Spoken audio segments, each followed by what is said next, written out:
నమస్తే my dear friends. వజ్రాల చంద్రశేఖర్ అనే చంద్రశేఖర్ వజ్రాల న్యాయవాది, తిరుపతి నగరం.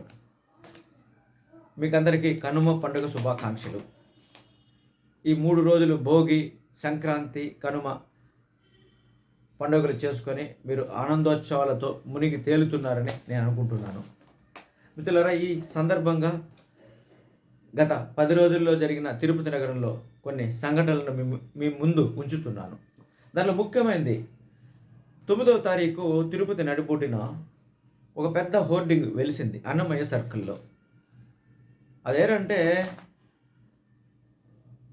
ది సివిల్ రైట్స్ అసోసియేషన్, అంటే తెలుగులో పౌర హక్కుల సంఘం సంబంధించి 20వ స్టేట్ కాన్ఫరెన్సు బైరాగపట్టణంలో తిరుపతి నగరంలో జరిగేట్టుగా దాన్ని ఆసరాగా చేసుకొని కొంతమంది వ్యక్తులు, ఆగంతుకులను అలా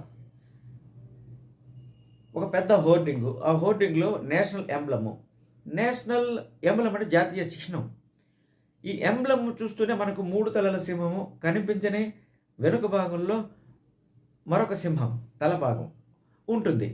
దాన్ని చూస్తూనే, అశోక చక్రాన్ని చూస్తూనే, కింద సత్యమేవ జయతే అనే పవిత్ర పదాలను, అక్షరాలను చూస్తూనే ప్రతి భారతీయుడికి హృదయం ద్రవిస్తుంది, సంతోషంతో ఉప్పొంగుతుంది. ప్రపంచ దేశాలు కూడా ఆ ఎంబ్లెమ్ని చూసి మన పట్ల, భారతీయత పట్ల ఎనలేని గౌరవాభిమానాలు ఉంది. దాన్ని ఏం చేసినారు వీళ్ళు, ఆ 3 తలల స్థానంలో ఎద్దుల ముఖాలను పెట్టినారు. ఎద్దుల తలలు అనాలి. ఆ తలలు తీసి దాన్ని ఆడ మార్ఫింగ్ చేస్తున్నారు. చాలా బాధాకర విషయం మిత్రులారా.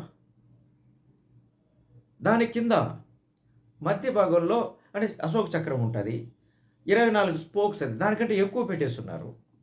అదేవిధంగా మధ్యలో ఒక నిక్కరు, ఆ నిక్కర్కి బెల్ట్ తొడుగున్నారు. అంటే దే హ్యావ్ క్రియేటెడ్ సంథింగ్.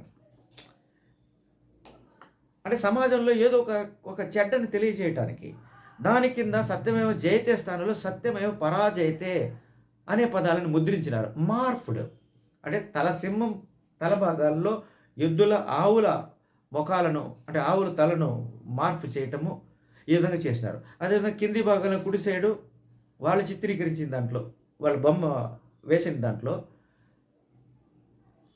స్వస్తిక్ గుర్తుంది.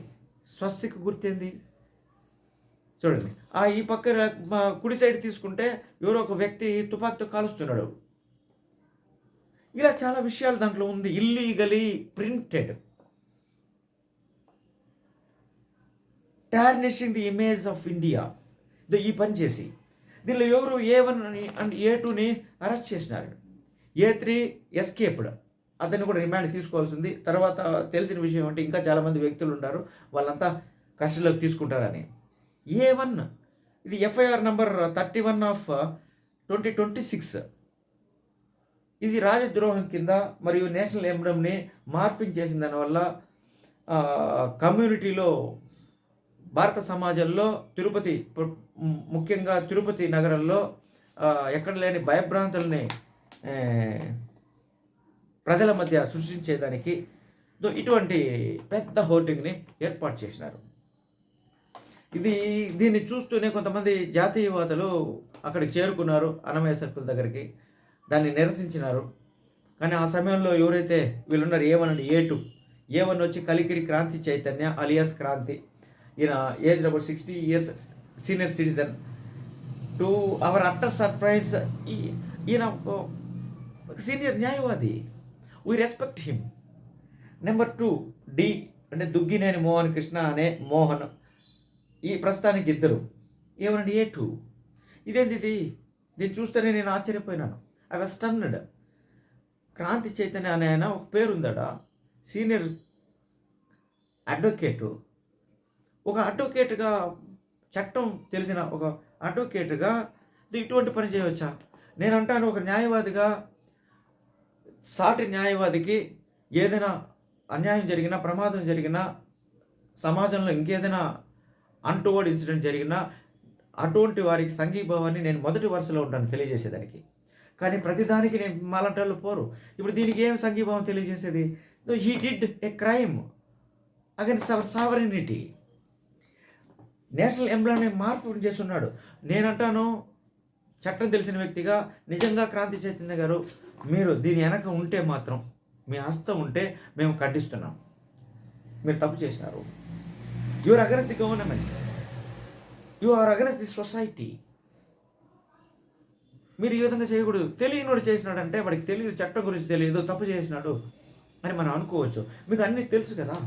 మీకు అన్నీ తెలిసి అంటే దాని అర్థమైంది ఉద్దేశపూర్వకంగానే సమాజంలో హేట్రెడ్ని క్రియేట్ చేసేదాని కోసమే మీరు ఈ విధంగా చేసినారు.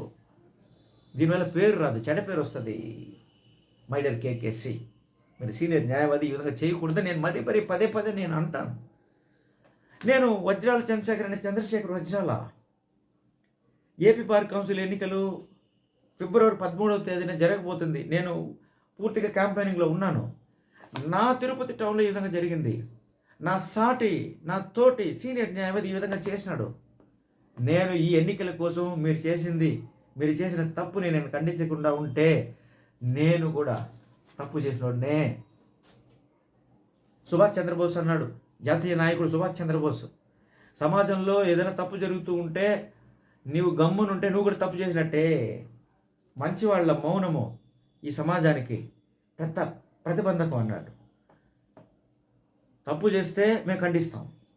ఎవరైతే ఈ సమాజానికి, ఈ ధర్మానికి వ్యతిరేకంగా, ఈ దేశానికి వ్యతిరేకంగా, రాజ్యానికి వ్యతిరేకంగా ఉద్దేశపూర్వకంగా ప్రయాణిస్తే వాళ్ళు చేసిన తప్పుల్ని మేము ఖండిస్తాం, మేము అడుగుతాం.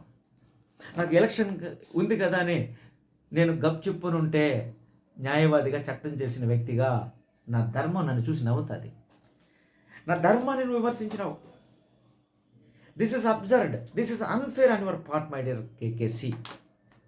You please realise, give respect to the religion, give respect to the community, give respect to the constitution, give respect to the our national emblem, పరమ పవిత్రమైన నేషనల్ ఎంబ్లమ్. ఈ ఎంబ్లము మీకు తెలుసో తెలీదో, మీకు అన్నీ తెలుసు, తెలియదని కాదు. కోర్టుల్లో మీరు లోపలికి ఎంటర్ అవుతూనే జడ్జి వెనకాల 3 తలల సింహం కనిపిస్తుందయ్యా.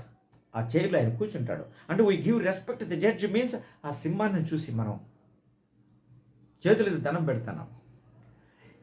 అదేవిధంగా కలెక్టర్ ఆఫీసులో చూడండి నేషనల్ ఎంబ్లమ్ ఉంటుంది. అదేవిధంగా పార్లమెంట్లో చూడండి ఎంబ్లమ్ ఉంటుంది, 3 తలల సింహం. ఈ విధంగా పవిత్రమైన స్థలాల్లో అంతా ఎక్కడైతే పబ్లిక్ అఫీషియల్స్ ఉంటారో అక్కడంతా నేషనల్ ఎంబ్లమ్స్ కనిపిస్తుంది. అటువంటి దాన్ని మీరు అవమానపరిచేది, మార్ఫింగ్ చేసేది ఏది? మరొక మాట అన్నారు, let's fight against Hindu fascism. అసలు ఏంది ఫ్యాసిజం? ఏంది? స్వస్తిక్ గుర్తుని మీరు ముద్రించున్నారు. ఎక్కడున్నారు మీరు? Society has been changing, India has been developing. Religion పట్టుకొని ఊగలాడుతున్నారు మీరు. లెట్స్ ఫైట్ ఏంది against Hindu. Hindu means a secular, Hindu means A broader aspect. మీరు నెగిటివ్గా పోతున్నారు. వయసు పెరిగే కొద్దీ బుద్ధి పెరుగుతుందంట, ఎక్స్పీరియన్స్ పెరిగే కొద్దీ ప్రొఫెషన్లో వాళ్ళ యొక్క ఆదర్శ భావాలు ఉన్నత స్థితికి వస్తుందంట. ఒక సీనియర్గా మనం ఉదాహరణగా ఉండాలి మన జూనియర్లకి. మన సమాజంలో మనల్ని చూసి గౌరవించాలి, ఆ విధంగానే నడుచుకోవాలి. మై డియర్ కేకేసి, నిజంగా మరొకసారి నేను రిపీట్ చేస్తాను, ఒకవేళ దీని వెనకల మీ హస్తం ఉంటే మాత్రం మాలాంటి వాళ్ళు మీకు సంఘీభావం తెలియచేయరు.